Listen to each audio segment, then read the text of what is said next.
Assalamualaikum warahmatullahi wabarakatuh. Waalaikumsalam warahmatullahi wabarakatuh. Bismillahirrahmanirrahim. Alhamdulillahi rabbil alamin.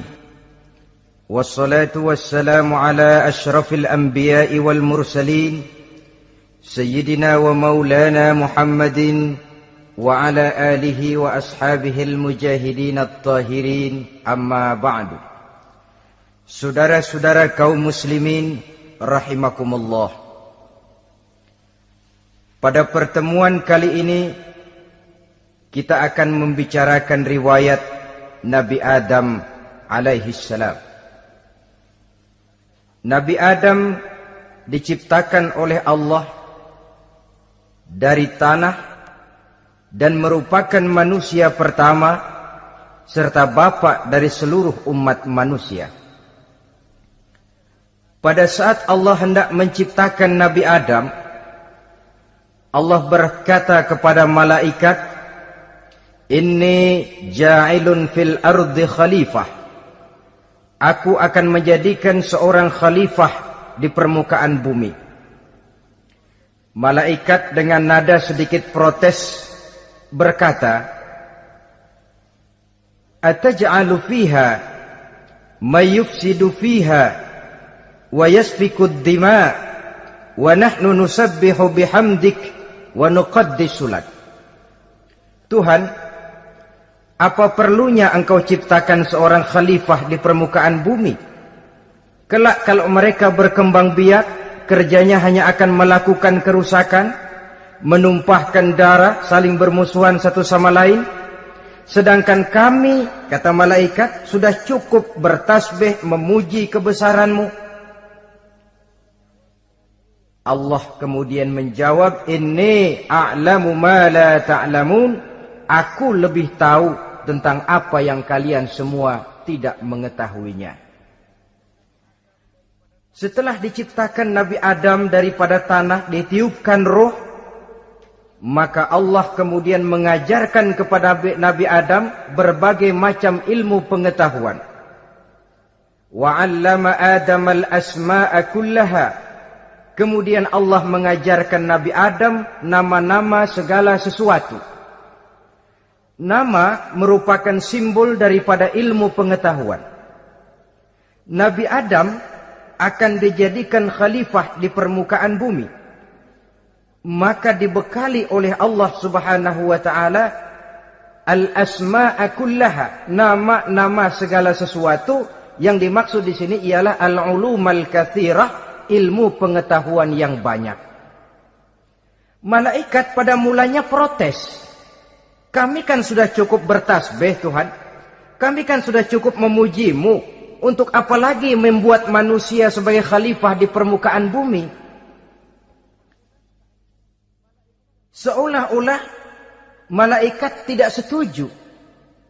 Allah yang maha tahu rahasia segala sesuatu memberikan vonis, aku lebih tahu tentang apa yang kalian semua tidak tahu. Oleh karena Nabi Adam dipersiapkan untuk menjadi seorang khalifah di permukaan bumi, maka dibekali oleh Allah dengan ilmu pengetahuan.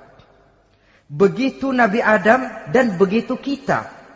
Karena bukan cuma Nabi Adam, kita pun oleh Allah dijadikan sebagai khalifah-khalifah di permukaan bumi ini. Yang nilai kekhalifahan kita bergantung kepada kondisi kita masing-masing. Ada orang yang menjadi khalifah level internasional, menjadi pemimpin dunia Islam. Ada orang menjadi khalifah level nasional saja. Ada khalifah tingkat kota saja, ada khalifah tingkat kecamatan, ada khalifah tingkat RW, RT, sekurang-kurangnya khalifah untuk tingkat rumah tangga masing-masing. Nah, tanpa membekali diri dengan ilmu pengetahuan, jangan berharap kita akan bisa melaksanakan tugas sebagai khalifah di permukaan bumi ini. Apapun saja, Nabi mengajarkan, man aradad dunya fa'alaihi bil ilmi, wa man aradal akhirata fa'alaihi bil ilmi, wa man aradahuma fa'alaihi bil ilmi. Siapa yang menginginkan dunia harus dengan ilmu. Yang menginginkan akhirat juga harus dengan ilmu. Yang menginginkan dunia akhirat juga harus dengan ilmunya. Tanpa dasar ilmu, maka manusia tidak akan bisa menjalankan tugas kekhalifahan. Setelah diajarkan Adam nama segala sesuatu, dikonfrontir, dihadapkan dengan malaikat. Hei malaikat, kalau tadi kamu bilang buat apa perlunya menciptakan khalifah? Nih bentuknya. Adam. Sekarang hei malaikat, coba kamu sebutkan nama segala sesuatu ini yang ada di sini ini. Malaikat berkata, Subhanaka la ilma lana illa ma 'allamtana. Ya Allah, kami tidak punya ilmu, kami tidak tahu semua itu kecuali apa yang telah Engkau ajarkan kepada kami. Kalau kamu tidak sanggup, Adam, sebutkan nama-nama semua itu. Adam menyebutkannya dengan lancar. Ketika itulah Allah memerintahkan malaikat untuk sujud kepada Nabi Adam alaihi salam. Sujud di sini bukan sujudul ibadah, sebab sujud ibadah kepada yang selain Allah haram. Tapi sujud di sini sujudut tawadhu' i'tirafan bi fadli Adam. Sujud merendahkan diri sebagai pengakuan terhadap keutamaan dan kelebihan Nabi Adam. Maka orang yang banyak ilmunya lebih utama dari orang yang hanya banyak ibadahnya. Bahkan iblis lebih takut kepada orang alim yang sedang tidur daripada orang goblok yang lagi ibadah. Model ini diceritakan dalam Ihya-nya Imamul Ghazali. Iblis masuk ke masjid mau menggoda orang lagi sholat. Sudah masuk di pojok masjid, dia lihat orang lagi tidur. Ngacir iblis keluar, cepat benar. Pucat mukanya. Ketemu di jalan sama temannya. Kenapa lari, Mas?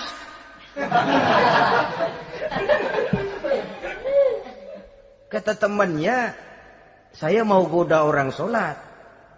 Lalu tiba-tiba di pojok masjid saya lihat ada orang lagi tidur. Saya takut betul sama itu orang. Lari saya keluar. Loh, sama yang sembahyang sampean nggak takut, kok sama yang tidur takut bagaimana?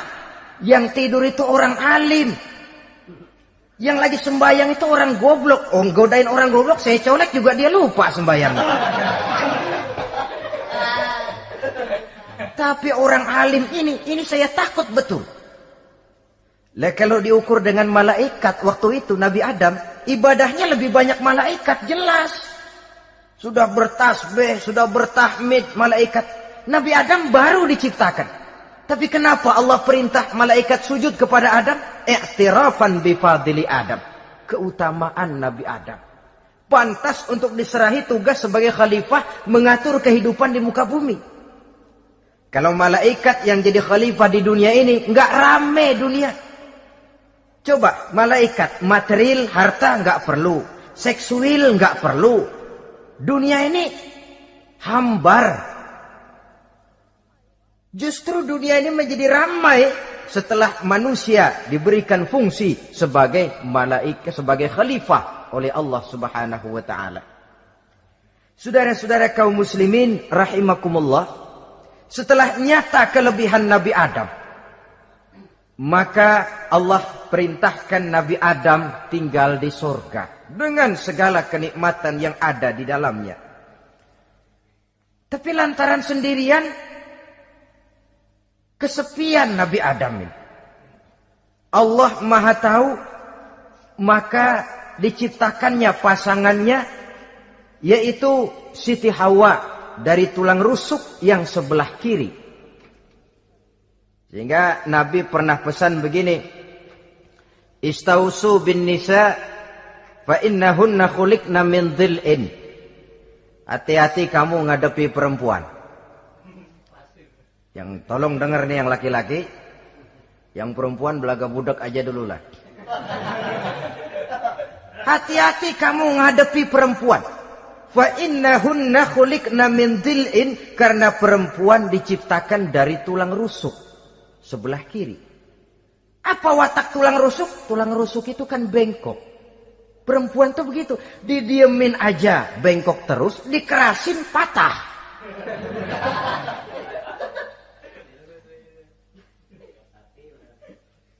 Saudara-saudara, di sini kita ambil satu hikmah bahwa ternyata yang bikin hidup terasa enak karena di sekitar kita banyak orang lain.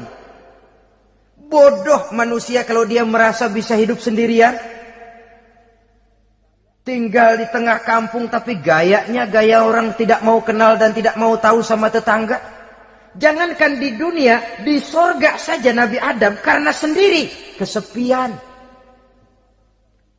Apa saudara mau tinggal di Jakarta? Apa saja di Jakarta, sudahlah milik saudara. Hotel Indonesia dikasih saudara, Hotel Borobudur punya saudara, Monas buntel bawa pulang. Semanggi ambil, tapi di Jakarta saudara tinggal sendirian. Kira-kira enak nggak? Ternyata yang bikin hidup terasa nikmat karena di sekitar kita banyak orang lain. Begitulah Allah ciptakan Siti Hawa. Setelah diciptakan Siti Hawa, natur manusiawi. Nabi Adam mau main pegang aja. Kata Allah, hai Adam, jangan kau sentuh sebelum kau bayar maharnya. Maharnya apa ya Allah? Maharnya antusalliya ala Muhammadin sallallahu alaihi wasallam. Maharnya kau bersolawat kepada Nabi Muhammad. Manusianya belum lagi diciptakan tapi namanya sudah ada. Nurnya sudah ada. Bahkan dijadikan mas kawin antara Adam dengan Hawa. Karena itu dalam Islam sebenarnya urusan kawin itu bukan yang sulit. Maka jangan dipersulit. Tapi juga jangan digampang-gampangin.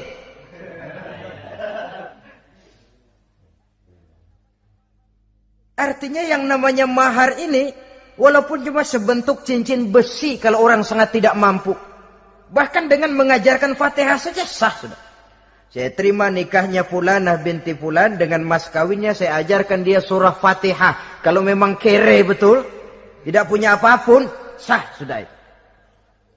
Agama ini mudah, karena itu jangan dipersulit, tapi juga jangan digampang-gampangin.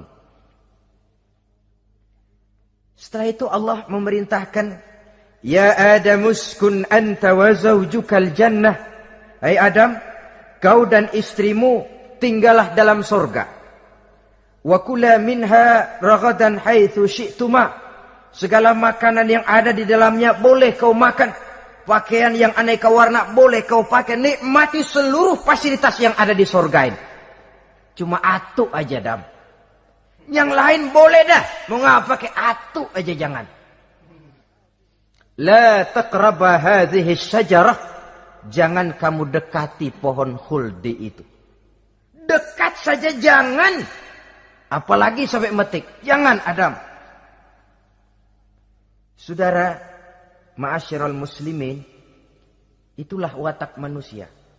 Kalau ada 10 persoalan, yang 9 boleh, yang 1 tidak boleh, yang tidak boleh yang bikin dia penasaran. Gue pengen tahu ngapa kagak boleh sih. Timbul penasaran. Apalagi iblis selalu berusaha. Sebab pada waktu malaikat disuruh sujud, semuanya sujud kepada Adam. Iblis tidak mau sujud. Tuhan tegur, iblis, kenapa kamu tidak mau sujud? Mana mungkin Tuhan, saya akan dibikin dari api, kata iblis. Adam dari tanah, unsur api lebih mulia dari unsur tanah. Masa saya harus tunduk kepada Nabi Adam? Gengsi dong. Adam kan anak kemarin sore, baru dibikin. Masa saya harus tunduk kepada orang yang macam itu? Ini kan perintah aku iblis. Kalau kau tidak mau tunduk, keluar dari sorga ini. Terusir iblis dari sorga karena kesombongannya tidak mau sujud kepada Adam. Nah, logika, kalau udah di sorga aja sombong diusir, apalagi yang masih tinggal di pinggir kali sombong.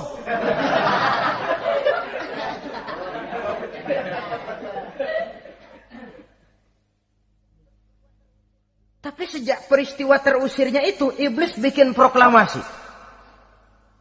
Apa proklamasi iblis? Rabbi fanzirni ila yaumi yub'asun. Ya Allah, gara-gara Adam saya diusir dari surga. Saya minta kepadamu ya Allah, beri saya kesempatan sampai hari manusia dibangkitkan. Kata Tuhan, innaka minal munzarin. Oke, silakan. Mau apa iblis? Rabbi bima aghwaytani la uzayyinanna lahum fil ardi wa la ughwiyannahum ajma'in. Ya Tuhan, disebabkan engkau telah menyesatkan aku, akan aku hiasi mereka manusia dengan kejahatan yang ada di muka bumi ini, dan aku akan sesatkan mereka semua. Ini proklamasi iblis. Gara-gara Adam saya terusir dari surga, maka sejak saat ini Adam dan seluruh keturunannya musuh bebuyutan saya. Akan saya lakukan segala macam cara untuk menggelincirkan manusia agar mereka menjadi orang yang engkau murkai ya Allah. Kemudian Allah memberikan jawaban. Dialog ini saudara bisa lihat dalam surah Al-Hijr ayat 40, 41 sampai 44. Kata Allah apa? Inna ibadi laisa laka alaihim sultanun illa man ittaba'aka minal ghawin. Silahkan iblis. Yang lain barangkali bisa kau goda. Kecuali hamba-hambaku yang benar-benar hambaku, engkau tidak akan punya daya mempertipu mereka. Engkau tidak akan punya kemampuan menggelincirkan mereka. Kecuali kalau memang mereka sudah mau ikut pengaruhmu. Sepanjang mereka benar-benar menjadi hambaku, kata Allah. Hamba Allah yang sebenarnya, mereka di luar kekuasaanmu iblis. Tapi kalau mereka sudah turun menjadi hamba harta, hamba dunia, hamba pangkat, budak jabatan, mereka itu yang bisa kau gelincirkan. Selama mereka masih tetap sebagai hambaku, kata Allah, mereka di luar jangkauan kekuatan dan kekuasaanmu iblis. Nah, sejak saat itu kan iblis selalu nyari jalan, nyari lantaran bagaimana Adam nih supaya dia tergelincir. Gara-gara dia saya diusir dari surga. Nguping terus iblis. Sampai akhirnya dia dapat berita tentang dilarangnya Nabi Adam mendekati pohon khuldi itu. Satu hari dengan muka sedih, ya iblis itu the best actor. Aktor ulung dia. Dengan roman muka sedih, dia datang kepada Nabi Adam dan Siti Hawa. Kata Nabi Adam, iblis, ente kok tampangnya demek amat sih?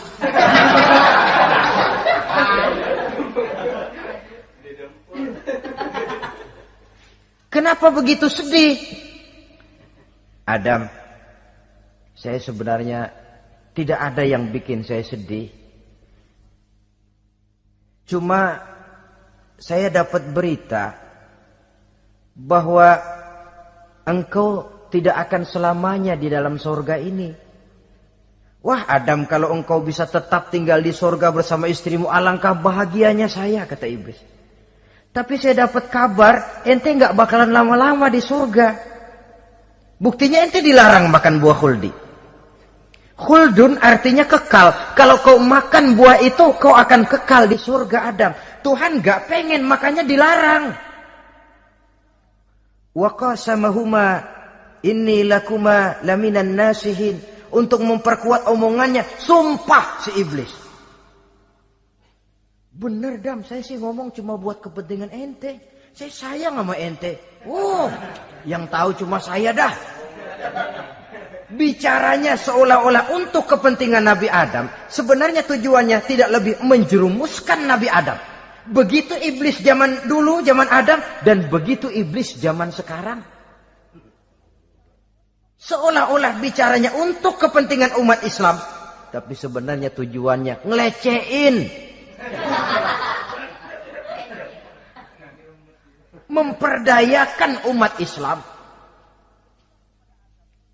Dia bilang kepada Adam, saya sih cuma ngasih saran Adam, kalau ente pengen selamanya di surga, petik aja tuh buah. Pokoknya beres dah. Itu si Tuhan ngelarang, aja bohongin doang lo. Supaya kau dan istrimu tidak lama-lama di surga, maka dilarangnya kau memakan buah khuldi itu. Udah, embat aja.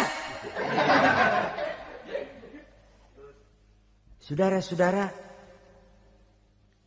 tipu daya iblis ini bisa kita baca dalam surah Al-A'raf ayat 20 sampai ayat 22. Nabi Adam tergoda, ditambah oleh bujuk rayu Siti Hawa.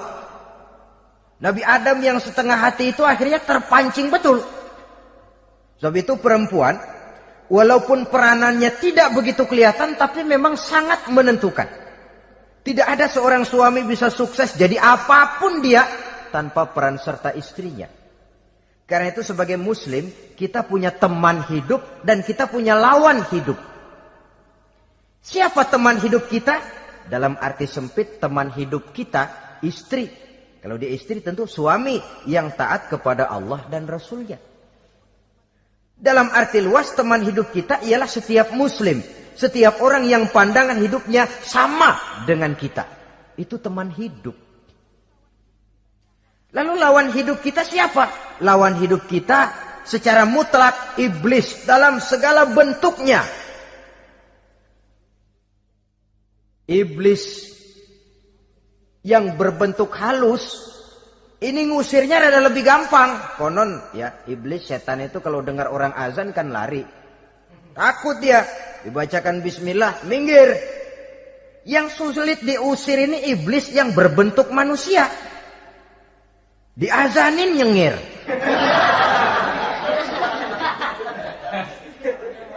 Gawat ini. Saudara-saudara, ini musuh dalam artian mutlak. Sedangkan musuh dalam artian ideologis, setiap orang yang pandangan hidupnya tidak sama dengan kita. Bahasa langsungnya, setiap orang di luar Islam secara ideologis, ya. Adapun secara manusiawi, kita tetap toleransi, saling menghormati, setuju dalam perbedaan pendapat, kembali kepada prinsip lakum dinukum. Kewajiban saling menghormati sesama manusia, tapi secara ideologis tidak ada kompromi. Begitulah Nabi Adam tergoda. Dan begitulah iblis selalu menggoda keturunan-keturunan Nabi Adam. Sampai kepada kita sekarang ini. Tiap kali kita hendak melakukan berbagai kebaikan, iblis ini mulai bisik, kasa, kusuk, kesek. Saudara tadi dari rumah mau berangkat niat dengerin ceramah macam ini. Apa dikira iblis enggak? Wah, gatal iblis. Kata iblis, alah jangan bertingkah lah dengerin ceramah. Ceramah mah urusan 70 ke atas. Ente masih muda. Berjuang kita. Jihad, bismillah. Tidak, saya mau dengar ceramah. Berangkat kita ke tempat ini. Sampai di sini apa dikira iblis diam? Enggak. Dia bisikin lagi. Iya, lo hadir ke sono dah. Cuma nyampe sono lo ngomong aja ngomong dah.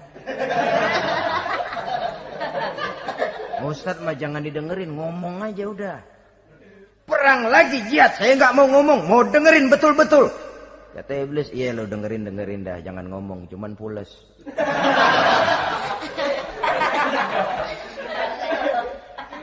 Segala macam cara dilakukan oleh iblis untuk menggelincirkan manusia. Ketika Nabi Adam mengambil buah khuldi itu, datanglah murka Allah. Adam, seolah-olah kalau bahasa kita, kelewatan kamu Adam. Dari belum ada aku ciptakan engkau. Barangkali kau merasa kesepian, aku ciptakan Hawa. Aku tinggikan derajatmu dari malaikat sampai malaikat sujud kepadamu. Aku perintahkan kau tinggal di surga dengan seluruh fasilitas yang ada di dalamnya. Cuma satu yang aku minta, jangan dekati pohon khuldi, engkau tidak sanggup Adam. Keluar dari surga ini.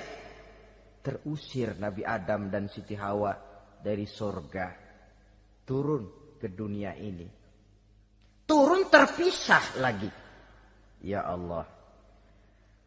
Orang itu kalau biasa susah, ketemu susah sih menglalap namanya. Makanannya. Tapi biasa seneng ketemu susah. Ini yang kalau tidak kuat mental. Tengoklah zaman sekarang kan nih. Kalau tuan-tuan rajin baca pos kota. Kayaknya nyawa murah bener. Pasal duit 100, nyawa hilang. Pasal diputusin pacar, begon ditenggak. Gantung diri pakai tali plastik. Murah betul kelihatannya jiwa itu. Sehingga pantas kalau Nabi pernah katakan irhamu salasatan minan nas, sayangilah 3 macam manusia. Pertama, azizan zalla, orang mulia yang jatuh hina. Pejabat tinggi kalau pensiun kesian bener. Ya Allah. Udah nggak ada yang ngasih hormat, tanda tangan nggak laku. Azizan zalla, orang mulia yang jatuh hina. Yang kedua, ghaniyan qad iftaqara, orang kaya jatuh miskin. Dari hidup serba ada jatuh melarat. Yang ketiga, faqihan yal'abu bihil juhal, ahli fikih ngerti hukum tapi dipermainkan oleh orang-orang bodoh yang kebetulan punya kekuasaan. Kalau keluar fatwa sesuai dengan pesan sponsor, yang halal bisa jadi haram, yang haram dibikin remeng-remeng. Ahli fikih dipermainkan oleh orang bodoh. Kasihan betul. Terpisah Adam dengan Hawa ini. Adapun Nabi Adam turun menyesal dengan seluruh kesalahannya. Sujud, taubat, menangis. Menurut riwayat 300 tahun beliau sujud. Seraya membaca Rabbana zalamna anfusana wa illam taghfir lana wa tarhamna lanakunanna minal khasirin. Ini doanya Nabi Adam. Ya Allah, kami telah zalim kepada diri kami sendiri. Andai kata engkau tidak kasihan, tidak memberikan ampun kepada dosa yang kami lakukan, sungguh kami termasuk ke dalam golongan orang-orang yang rugi. Ini yang dibaca Nabi Adam dalam taubatnya. Di akhir taubatnya, Nabi Adam munajat kepada Allah. Ya Allah, dengan kebesaran Muhammad, ampunilah dosa saya. Allah tegur, kaifa araftahu ya Adam walam akhluqhu. Dari mana kau bisa tahu nama Muhammad Adam, padahal aku ciptakan saja belum manusianya. Kata Nabi Adam, pertama, ketika engkau ciptakan saya, engkau tiupkan ruh ke dalam jasad saya, terbuka mata saya memandang ke bawah arasmu. Di sana nampak dengan jelas tertulis di kaki arasmu, La ilaha illallah Muhammadur Rasulullah. Taulah saya bahwa Muhammad ini orang yang paling dekat dengan engkau ya Allah. Sampai namanya bergandengan dengan namamu di kaki arasmu. Yang kedua, ketika saya hendak menyentuh Hawa, kau juga yang mengatakan jangan kau bayar maharnya sebelum kau bersolawat kepada beliau. Saudara hadirin yang saya hormati, Nabi Adam diterima taubatnya oleh Allah. Kemudian dipertemukan kembali dengan Siti Hawa setelah sekian lama berpisah. Pertemuan itu terjadi di satu dataran luas, di satu padang yang luas, yang sampai sekarang dinamakan dengan Padang Arafat. Tempat para ibadah haji melakukan wukuf, yaitu puncak pelaksanaan ibadah haji. Dan pertemuan itu sendiri terjadi di atas sebuah bukit kecil yang diabadikan dengan nama Jabal Rahmah di kawasan Arafat itu. Di atas Jabal Rahmah itu ada satu monumen kecil untuk mengabadikan pertemuan Nabi Adam dengan Siti Hawa. Lalu tinggallah keduanya di permukaan bumi ini. Oleh Allah diberikan karunia keturunan yang banyak. Dan tiap kali lahir kembar. Kembarnya laki perempuan, laki perempuan, laki perempuan. Dari sinilah berkembang biak manusia. Di mana di zaman Nabi Adam perkawinannya silang.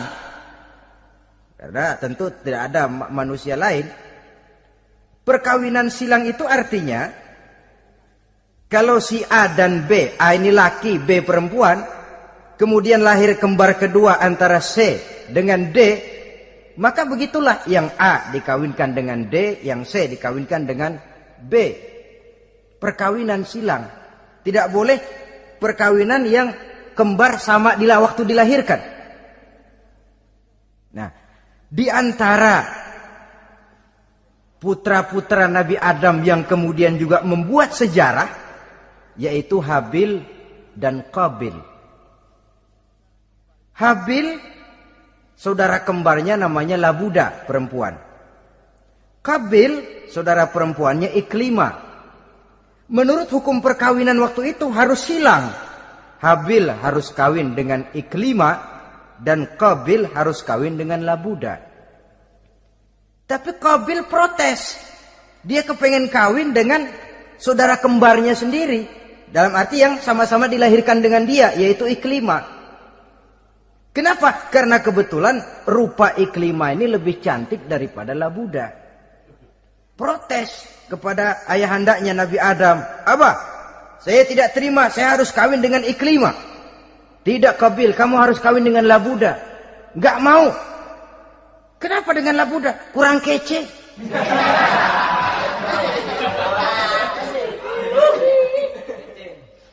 Bertengkar, Nabi Adam tidak berhasil menyelesaikan. Lalu diserahkan saja kepada Allah. Kata Allah begini saja, bikin korban. Kamu berdua, Habil, Qabil. Siapa yang korbannya aku terima, dia boleh kawin sama Iklimah. Ternyata korban yang diterima adalah korbannya Habil. Jadilah Habil kawin dengan Iklimah. Tapi Qabil tidak puas. Dendam kesumatnya timbul, iblis ngilikin. Kresek. Akhirnya dibunuh saudaranya Habil ini. Inilah sejarah pembunuhan pertama dalam kehidupan manusia. Qabil membunuh Habil. Habis dibunuh bingung. Bagaimana naruhnya ini mayat? Allah lalu memberikan petunjuk. Dalam Al-Maidah ayat 31 itu dijelaskan.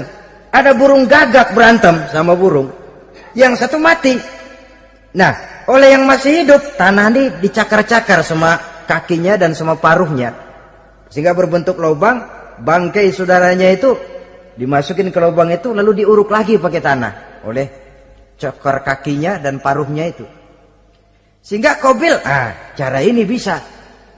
Itulah sejarah penguburan pertama dalam perkembangan manusia.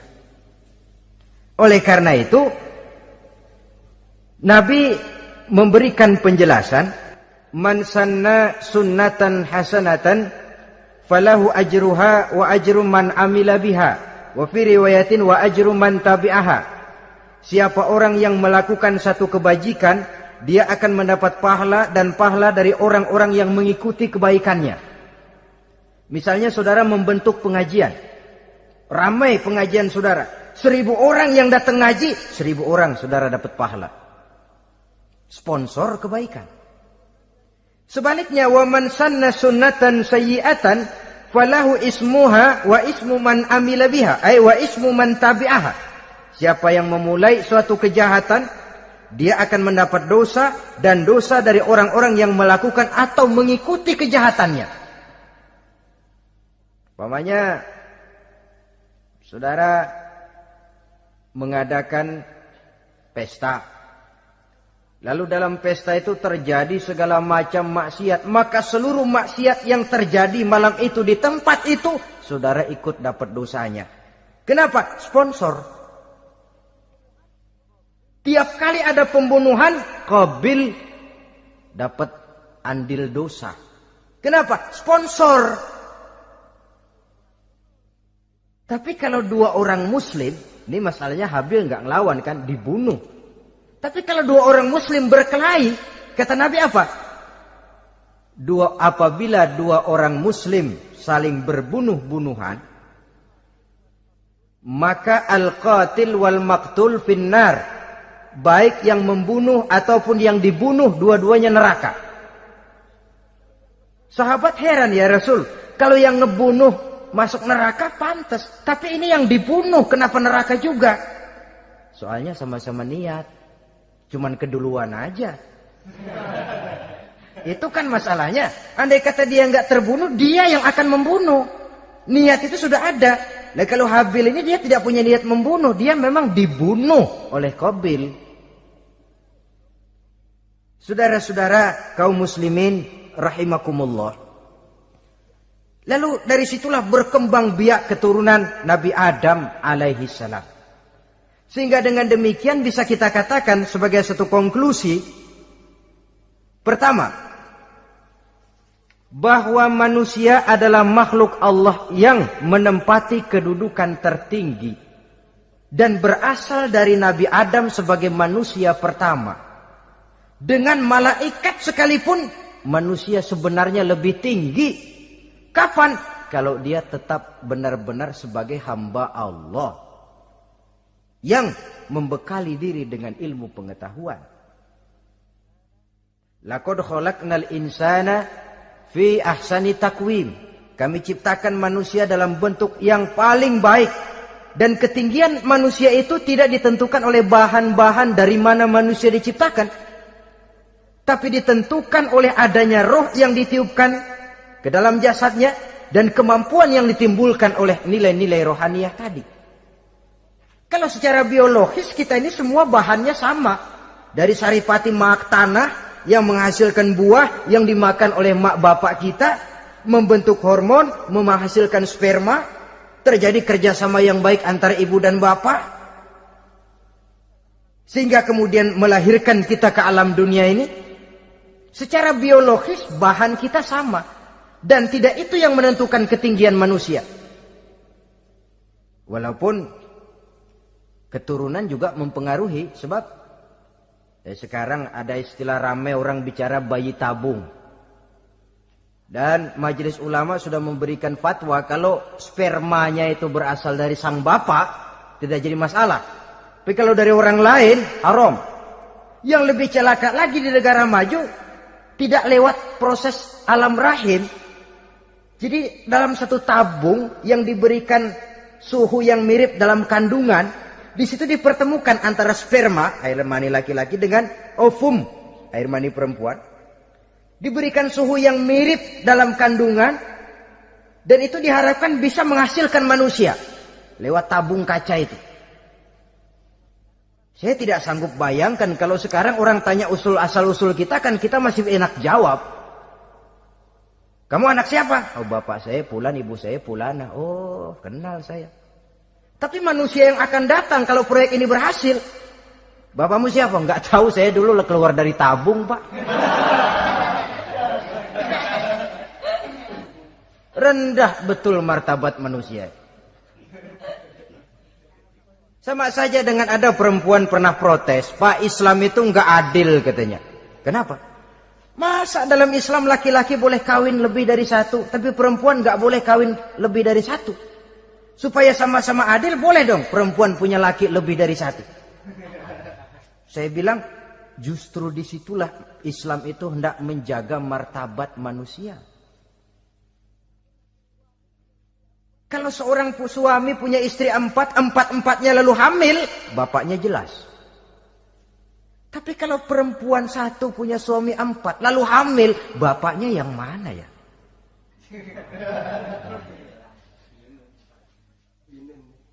Rendah martabat manusia. Ketika si bayi lahir, ibunya lihat, ini jidatnya kayak si A ini. Sudah, ini anakmu saja nih, jidatnya jidat kamu. Kata, antar dulu jidat saya, tapi kuping B ini nggak mau saya. Terkatung-katung si anak tanpa tahu kemana dia mesti manggil bapak. Ibu daftarin anak ke sekolah, Pak Guru tanya lagi, ini bin siapa, Bu? Bingung lah, udah tulis, Bu, bin rame-rame.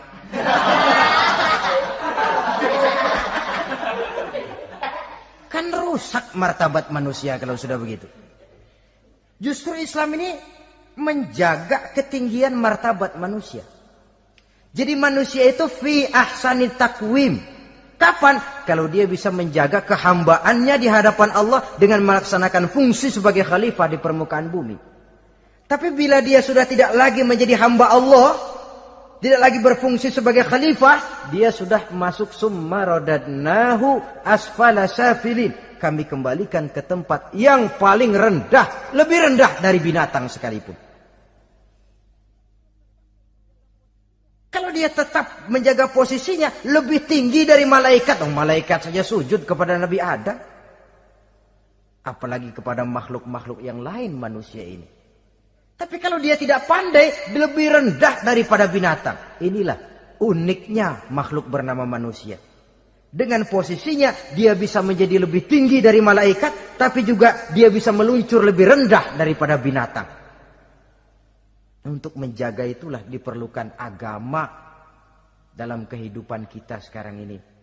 Bukan cuma sebagai lipstick, tapi sebagai pedoman, sebagai way of life yang akan mewarnai cara kita berpikir, state of mind, rule of thinking, cara kita memandang kehidupan ini diwarnai oleh nilai-nilai agama.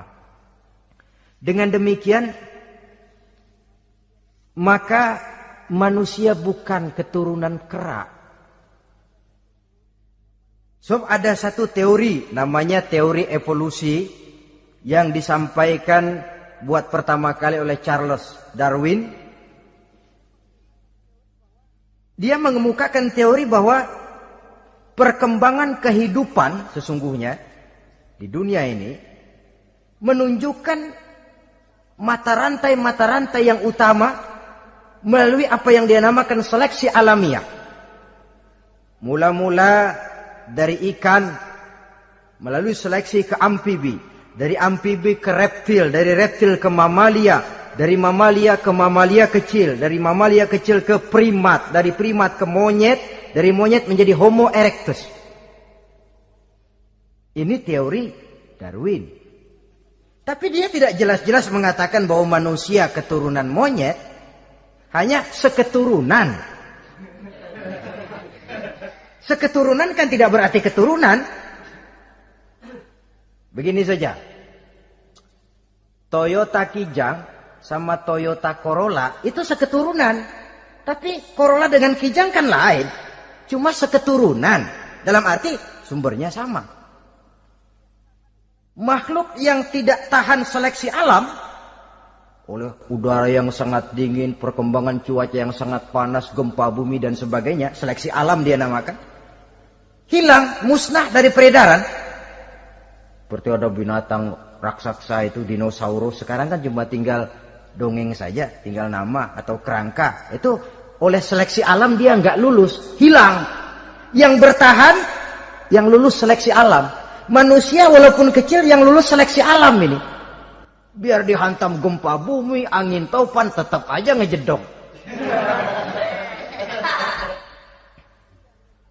Nah, teori Darwin ini, teori evolusi ini didukung dan dibuktikan oleh peninggalan fosil atau binatang dan tumbuhan yang hidup dan mati selama perkembangannya. Dari bentuk organik pertama hingga pendahulu terdekat daripada manusia. Tapi ada satu kelemahan dari pokok daripada teori evolusi ini. Pertama, garis perkembangan dari Homo erectus, yakni manusia jalan tegak, semacam gorilawi itu, sampai kepada manusia mutaakhir masih belum menentu. Artinya, okelah, kalau manusia seketurunan dengan kera, batas antara manusia yang wujud sekarang dengan manusia purba itu apa? Yang menjadi penghubung. Monyet tidak mungkin. Ini dianggap mata rantai yang hilang, missing link namanya dalam istilah ilmiahnya. Dan ini masih dicari sampai sekarang.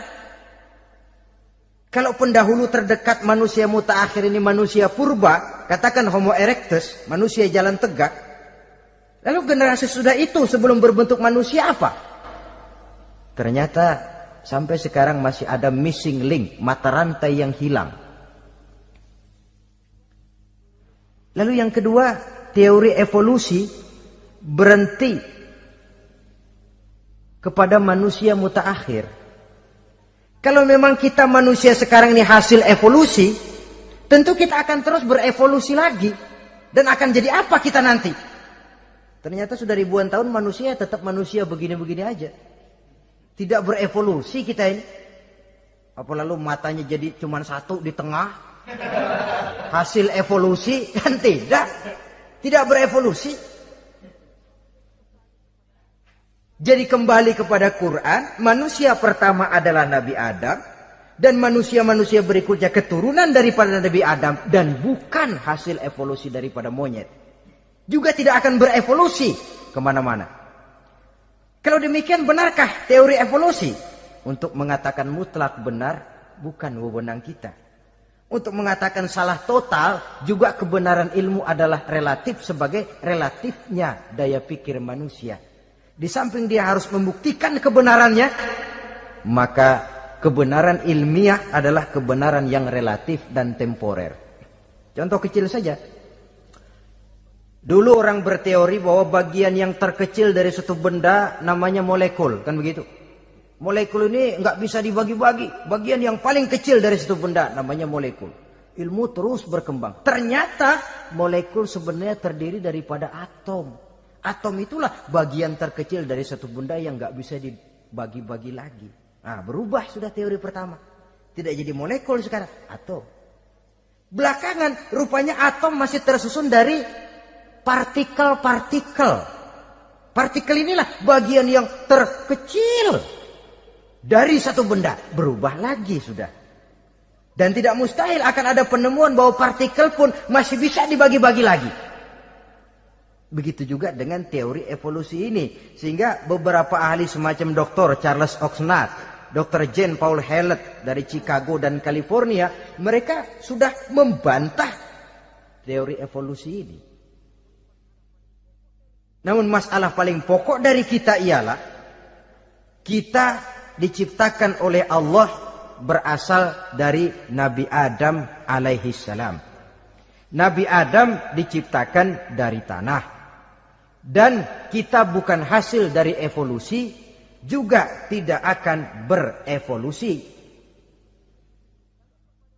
Nah, lalu kepada makhluk bernama manusia diberikan fungsi sebagai khalifah di permukaan bumi ini. Ini yang dulunya malaikat protes. Sebagai khalifah, tugas kita apa? Khalifah Allah di muka bumi. Menerjemahkan sifat Allah sesuai dengan batas-batas kemanusiaan kita. Allah Maha Pengasih, berusahalah kita pengasih kepada makhluk sesuai dengan batasan manusiawi kita. Allah Maha Menolong, ringan tanganlah kita menolong orang yang memerlukan sesuai dengan batas kemampuan kita. Fungsi khalifah. Untuk bisa berfungsi sebagai khalifah secara baik, kita harus mempunyai modal yang dinamakan ilmu pengetahuan. Dan Islam sangat menggalakkan itu. Jauh dulu 14 abad yang lalu, dari desa kecil yang bernama Mekah yang peta belum muat, orang di dunia belum kenal, sudah keluar seruan utlubil ilma walau bisin, tuntutlah ilmu walaupun di negeri Cina.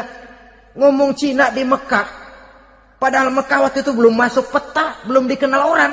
Sudah ada revolusi ilmu dan budaya. Belajar walaupun harus nyebrang ke negeri Cina. Lalu ada lagi misalnya alimu auladakumus sibahata warrimayah, kata Nabi. Ajarkan anakmu renang dan lempar. Lempar lembing, lempar cakram. Olahraga.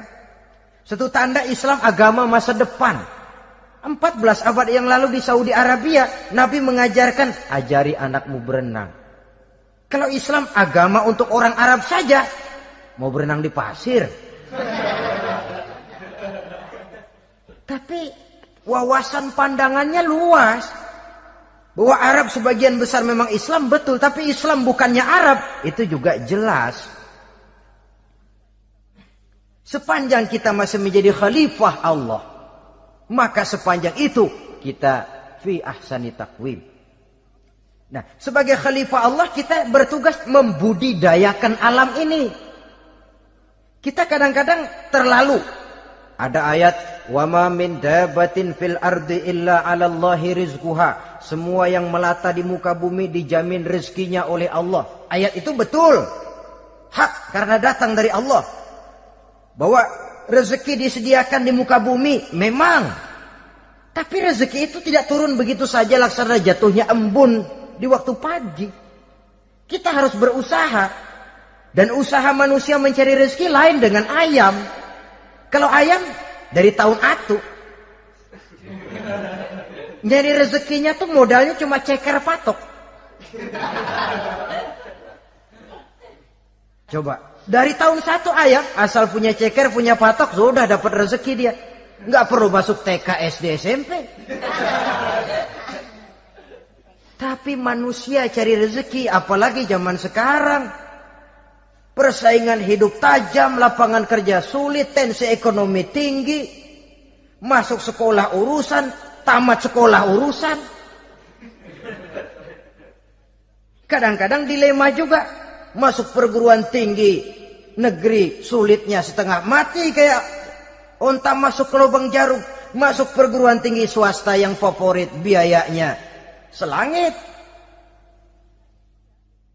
Artinya tanpa membekali diri dengan ilmu, keahlian, skill, kemampuan, fungsi sebagai khalifah sulit untuk bisa kita laksanakan.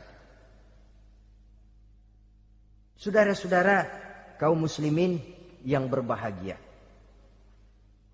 Kalau fungsi khalifah ini mampu kita laksanakan, iblis putus asa sudah.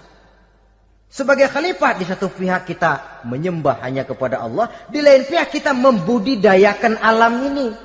Ada apa sih di perut bumi? Minyak, gas, timah, emas.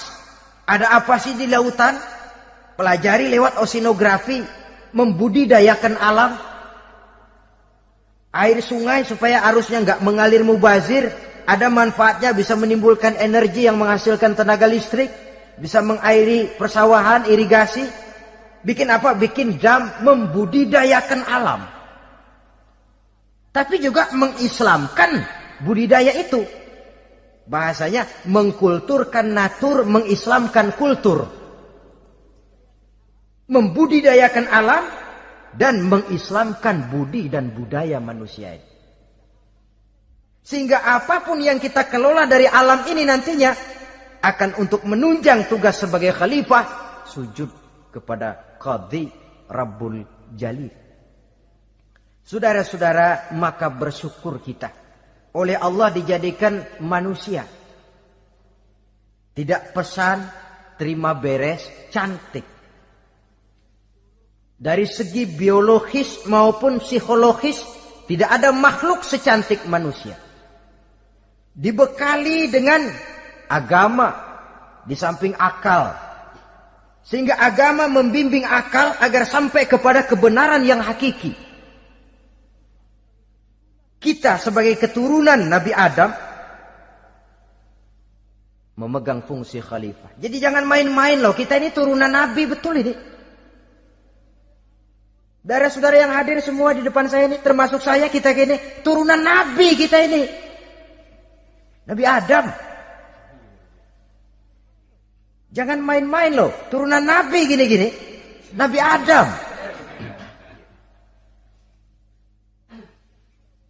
Sayang kalau posisi yang tinggi kita tidak melaksanakan fungsi yang tinggi. Sayang betul. Sebab itu manusia harus adil kepada dirinya dalam arti menjaga diri dari sesuatu yang bisa menghancurkan ketinggiannya dalam pandangan Allah. Jadi kalau kita sudah lemparkan diri ke meja judi, hanyutkan diri ke tempat mabuk, hancurkan diri di tempat maksiat, itu sudah tidak adil kepada diri sendiri. Tidak bisa menjaga ketinggian yang diberikan Allah kepada kita. Dikasih baju bersih, dicemplungin di comberan, diinjek-injek lagi. Kita ini diciptakan fi ahsani taqwim. Masa mau turun berbuat seperti binatang, itu makhluk rendah? Masa mau mengikuti tipu dayanya iblis, yang dia sudah proklamasikan bahwa itu musuh bebuyutan kita? Innahu lakum aduwwum mubin. Setan musuhmu yang jelas dalam segala bentuknya. Saudara-saudara, nah, untuk berfungsi sebagai khalifah ini sekali lagi, bekali diri dengan ilmu pengetahuan. Dan ilmu itu di zaman kita sekarang tentu kalau Nabi Adam diajari langsung oleh Allah, wa 'allama Adam al-asma'a kullaha. Lah kalau kita mau nunggu Tuhan ngajarin, geblek terus. Ya tidak mustahil Allah memberikan ilmu yang disebut ilmu laduni ya. Transfer. Langsung Allah memberikan kepada seorang hamba, membukakan pintu hatinya. Tapi bukan potongan kayak kita yang dapat ilmu laduni macam begitu. Satu contoh, menurut ceritanya, Hadratus Syekh Kiai Hasyim Asy'ari itu kan ngaji beliau kepada Kiai Khalil Bangkalan, Madura. Kiai Khalil ini wali. 2 tahun berguru di sana, nggak diajarin apa-apa. Cuma kalau pagi nyari rumput. Tiap hari 2 tahun akhirnya Hadratus Syekh bilang, Kiai, saya kapan diajari? Sudah Hasyim, kau pulang saja. Insya Allah kau alim. Itu aja pulang jadi orang alim. Ya di samping terus beliau belajar ke Mekah. Kita harus melalui proses belajar. Ini untuk menunjang tugas kekhalifahan kita.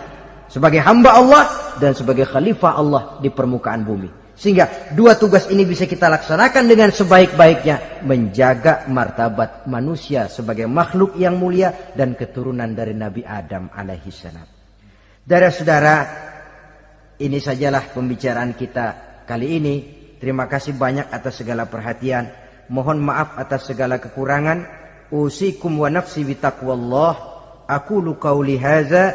Wassalamualaikum warahmatullahi wabarakatuh.